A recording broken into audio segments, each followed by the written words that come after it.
Welcome back in our YouTube channel Moral English Guru. In this video, we are going to learn brainstorming activity from 12th English section 4 4.1 History of Novel. So let's begin. प्रश्न क्रमांक 14 write short notes on. या ठिकाणी आपल्याला 4 मुद्द्यांवर short notes लिहायचे आहे. पहिला मुद्दा आहे style of the novel. The writer has to use specific language and techniques. नॉवेलची स्टाईल म्हणजे नेमकं काय असतं, तर त्या नॉवेलमध्ये त्या लेखकाला एक स्पेसिफिक लँग्वेज आणि काही टेक्निकचा आधार घ्यावा लागतो आणि त्या आधारावर त्याला नरेट करावे लागतात काही इव्हेंट्स. तर अशा लँग्वेजला आणि techniques use by author is non as style. तर या लँग्वेजला आणि ते जे टेक्निक्स तो यूज करतो त्या टेक्निक्सला म्हणजे एकंदरच लँग्वेज आणि त्याने यूज केलेले टेक्निक्स यालाच म्हटलं जातं style. In case of novel, an author uses extensive vocabulary and difficult phrases.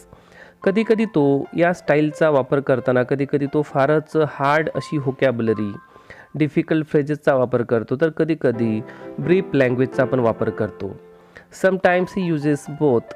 आणि कधी तो डिफिकल्ट आणि इझी लँग्वेज अशा प्रकारचं मिश्रण किंवा अशा दोन्ही प्रकारांचा यूज तो त्यामध्ये करतो. In case of techniques, some devices like figures of speech are used to make the narrative effective. आणि हे करताना काही अलंकाराचा फिगर्स ऑफ स्पीचचा सुद्धा वापर केला जातो. तर हे याच्यासाठी केलं जातं कारण इफेक्टिव्ह बनवायचं असतं ते नॉवेल. त्यामधला जो कंटेंट असतो तो इफेक्टिव्ह बनवण्यासाठी आणि इफेक्टिव्ह यासाठी बनवावा लागतो to create effect on the रीडर्सवर एक इफेक्ट निर्माण करण्यासाठी, किंवा जो काही टेक्स्ट आहे तो इझियर बनवण्यासाठी to understand for the reader, म्हणजे वाचकांना तो घटक इझिली समजला पाहिजे यासाठी अशा प्रकारच्या भाषांचा, अशा प्रकारच्या काही फिगर्स ऑफ स्पीचचा, काही टेक्निक्सचा यूज करावा लागतो. तर एकंदरच या यूजलाच म्हटलेलं आहे स्टाईल ऑफ द नॉवेल. दुसरी नोट्स आपल्याला लिहायची आहे स्ट्रीम ऑफ कॉन्शियसनेस नॉवेल यावर. The term stream of consciousness was coined by William James. तर स्ट्रीम ऑफ कॉन्शियसनेस ही जी टर्म आहे ती सर्वप्रथम या जगासमोर मांडली ती विलियम जेम्स यांनी. आणि आपल्या वर्ग 12वीच्या सिलेबसमध्ये आपण तर न्यू ड्रेस हा जो लेसन आहे तर व्हर्जिनिया वूल्फ यांनी सुद्धा या पाठामध्ये स्ट्रीम ऑफ कॉन्शियसनेसचा वापर केलेला आहे. तर काय असते हे stream of consciousness? It means continuous flow of thoughts in the minds of character occurring in a sequential order as stated in the plot. तर एखाद्या नॉवेलच्या प्लॉटमध्ये जे काही कॅरेक्टर्स असतात त्यांच्या डोक्यामध्ये ज्या काही कल्पना येतात स्पॉन्टॅनियसली, तर त्या कल्पना जशाच्या तशा आपण त्या नॉवेलमध्ये मांडतो. आणि आपण बऱ्याचदा असं बघतो की एखाद्या चित्रपटामध्ये आपण फ्लॅशबॅकमध्ये जातो, लगेच तो सीन दाखवला जाते ज्या ठिकाणी ते कॅरेक्टर असतं, परत त्या ठिकाणावरून पुन्हा स्टोरी सुरू होते. कॅरेक्टरच्या डोक्यामध्ये जे काही येतं त्याला दाखवण्याची जी एक कला असते त्याला म्हटलेलं आहे स्ट्रीम ऑफ कॉन्शियसनेस. स्ट्रीम म्हणजे एक प्रवाह आणि कॉन्शियसनेस म्हणजे थॉट. तर कॅरेक्टरच्या डोक्यामध्ये जे काही थॉट्स येतील त्या थॉट्सला नॉवेलमध्ये दाखवण्याचं काम सर्वप्रथम विलियम जेम्स यांनी केलं आणि या स्टाईलला म्हटलेलं आहे stream of consciousness. He style थोडी हार्ड आहे, समजायला अवघड आहे आणि हे समजण्यासाठी रीडरला फार सजग राहावं लागतं, त्याला फार कॉन्सन्ट्रेट करावं लागतं त्या कंटेंटवर. In this style of novel, novelists represent the thoughts coming spontaneously from the minds of characters without any censoring or editing. आणि त्या कॅरेक्टरच्या डोक्यामध्ये जे काही थॉट्स येत आहे ते जसेच्या तसे मांडावे लागतात. त्यामध्ये कुठलंही सेन्सरिंग किंवा एडिटिंग केल्या जात नाही, कारण जे काही थॉट्स स्पॉन्टॅनियसली येत आहेत ते जसेच्या तसे जोपर्यंत मांडल्या जात नाही तोपर्यंत ती थीम, तो प्लॉट पूर्णपणे समजल्याच जाऊ शकत नाही. तर अशा प्रकारचं एक टेक्निक असते, ते यूज केलं जातं बऱ्याचशा नॉवेल्समध्ये. तर या टेक्निकला म्हटलेलं आहे स्ट्रीम ऑफ कॉन्शियसनेस, ज्यामध्ये विलियम जेम्स, व्हर्जिनिया वूल्फ यांनी या टेक्निकचा बऱ्याच ठिकाणी वापर केल्याचं आपल्याला दिसून येतं. तिसरी शॉर्ट नोट आहे नॉवेला या प्रकारावर. नॉवेला.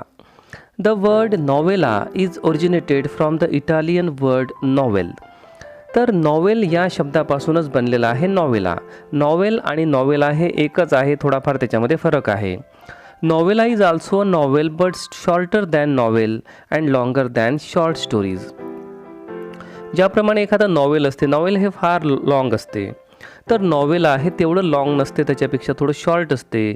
आणि ज्या पद्धतीने आपण काही शॉर्ट स्टोरीज बघतो, तर त्या शॉर्ट स्टोरीजपेक्षा नॉवेला थोडं मोठं असते, लॉंगर असते. म्हणजे नॉवेला हे मध्यम असते, म्हणजे नॉवेलपेक्षा लहान आणि शॉर्ट स्टोरीजपेक्षा थोडं मोठं. It is realistic in tone. Novella generally give description of a single location with 2 or 3 main characters. तर या नॉवेलामध्ये 1-2 लोकेशन्स असतात आणि 2 ते 3 मेन कॅरेक्टर्स असतात.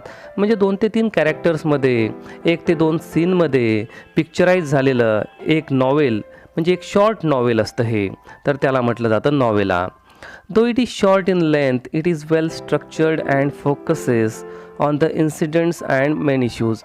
जरी हे लहान असतं, परंतु ज्या पद्धतीने मोठ्या नॉवेलमध्ये सर्व गोष्टींचा अंतर्भाव असतो, तर त्याचप्रमाणे यामध्ये सुद्धा सर्व कॅरेक्टर्स आणि त्याचं स्ट्रक्चर, त्यामधले इन्सिडेंट्स, मेन इश्यूज या सर्व गोष्टींवर व्यवस्थित भर दिला गेलेला असतो.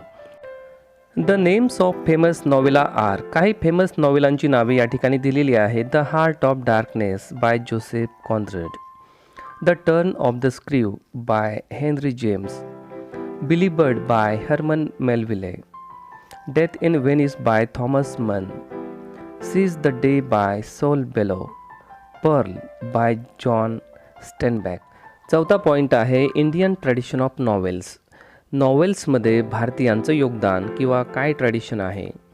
Rajmohan's wife bye Bankimchandra Chattopadhyay was the first novel in English written by an Indian. तर कुण्या भारतीयाने इंग्रजीमध्ये लिहिलेलं पहिलं नॉवेल जर कोणतं असेल तर ते आहे राजमोहन्स वाईफ आणि ते लिहिलेलं आहे बंकिमचंद्र चट्टोपाध्याय यांनी. After him Mulkraj Anand, R K Narayan and Raja Rao wrote beautiful Indian novels in English. त्यानंतर या तिघांनी लिहिले. They were based on nationalism, virtues and social issues. तर त्यामध्ये जो काही विषय असायचा किंवा जी काही थीम असायची ती असायची नॅशनलिझम, राष्ट्रीयत्व, राष्ट्रवाद, व्हर्च्यूज आणि सोशल, काही सामाजिक मुद्दे आणि काही व्हर्च्यूज, सद्गुणांवर आधारित. Novelist like Anita Desai, Nayantara Sahgal, Arun Joshi, Manohar Malgaonkar broad big changes in the structure of current Indian English novels. तर त्यानंतर काही नॉवेलिस्ट अनिता देसाई, नयनतारा सहगल, अरुण जोशी, मनोहर माळगावकर यांनी नॉवेल या प्रकारामध्ये भरपूर सारे चेंजेस केले. After them Amitav Ghosh, Vikram Seth, Upamanyu Chatterjee also improved the structure of novel. आणि त्यानंतर याही काही ऑथर्सनी, नॉवेलिस्टनी या प्रकारामध्ये काही चेंजेस करण्याचा प्रयत्न केला आणि नॉवेल या प्रकाराला अधिक समृद्ध बनवण्याचा प्रयत्न या इंडियन नॉवेलिस्टने केला. आज रोजीसुद्धा आपण या नॉवेल या प्रकारामध्ये खूप सारे चेंजेस झालेले बघतो. आणि आज आपण बघतो की सलमान रश्दी, अरविंद अडिगा, अरुंधती रॉय, किरण देसाई, किरण नागरकर हे आज इंडियन इंग्लिश नॉवेलमध्ये प्रॉमिनंट फिगर्स आहे. आणि आज नॉवेलचा जो प्रकार आहे त्यामध्ये फार सारे महत्त्वपूर्ण चेंजेस झालेले आपण आज बघतो. तर विद्यार्थी मित्रांनो, ही होती brainstorming activity from 12th English section 4 history of novels. आणि विद्यार्थी मित्रांनो, जर आपण या चॅनलवर नवीन असाल आणि अजूनही आपण या चॅनलला सबस्क्राईब केलं नसेल तर अवश्य करा. जर तुम्हाला हा व्हिडिओ आवडला असेल तर या व्हिडिओला लाईक करा, आपल्या मित्रांना हा व्हिडिओ शेअर करा आणि या चॅनलला सबस्क्राईब करायला विसरू नका. वर्ग 10वा आणि वर्ग 12वीचा बराच सिलेबस कंप्लीट झालेला आहे आणि त्याचे सर्व व्हिडिओज मॉरल इंग्लिश गुरु या चॅनलवर उपलब्ध आहे आणि त्याची लिंकसुद्धा डिस्क्रिप्शन बॉक्समध्ये दिलेली आहे. Thanks a lot for watching moral English Guru.